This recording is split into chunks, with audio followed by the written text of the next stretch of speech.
জিও কমপ্লেক্সে গিয়েছিলেন ডিএসপি গিয়েছিলেন আজকে সানন্দা গোস্বামী। তিনি গিয়েছিলেন কেন? ইডির আধিকারিকদের বয়ান রেকর্ড, ইডির ডেপুটি ডিরেক্টর তার বয়ান রেকর্ড। গিয়েছিলেন কারণ 3 বার এই ইডি আধিকারিককে নোটিশ দেওয়া হয়েছিল, কিন্তু তিনি হাজিরা দেননি। সরাসরি চলে যাব অর্পিতার কাছে। অর্পিতা, কেন বয়ান রেকর্ডের প্রয়োজন? কেন এই ডেপুটি ডিরেক্টর কি অভিযোগ করেছিলেন যার পরিপ্রেক্ষিতে ডিএসপি গেলেন আর বয়ান রেকর্ড হলো না কেন?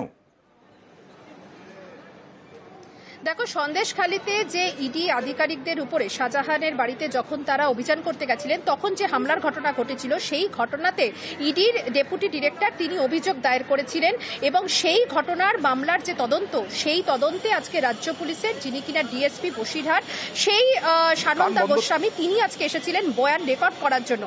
এবং সেই কারণে যখন তারা আজকে ইডি দপ্তরে আসেন, তারা জানেন যে ডেপুটি ডিরেক্টর রয়েছে এবং তারা বয়ান রেকর্ডের জন্য সমস্ত জিনিস তারা এনেছিলেন, অর্থাৎ ভিডিওগ্রাফি করার জন্য তারা ক্যামেরা, টাইপড সব তারা এনেছিলেন এবং তাদেরকে তার সঙ্গে যারা এসেছিলেন নিরাপত্তা রক্ষী তাদের কিন্তু আর্মস অর্থাৎ তাদের যে সার্ভিস রিভলভার সেটা কিন্তু বাইরে রাখতে বলা হয় সিআরপিএফ এর কাছে।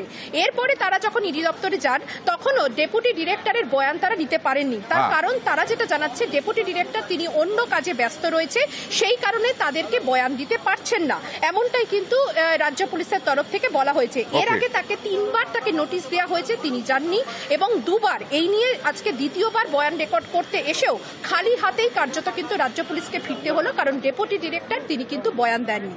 একেবারে ডেপুটি ডিরেক্টর বয়ান দেননি, বোঝাই যাচ্ছে হাইকোর্টে গেছে এবং হাইকোর্টে যে আবেদন তা আগামীকাল শুনানি। দেখা যাক ইডির পক্ষে কি হয় না হয়।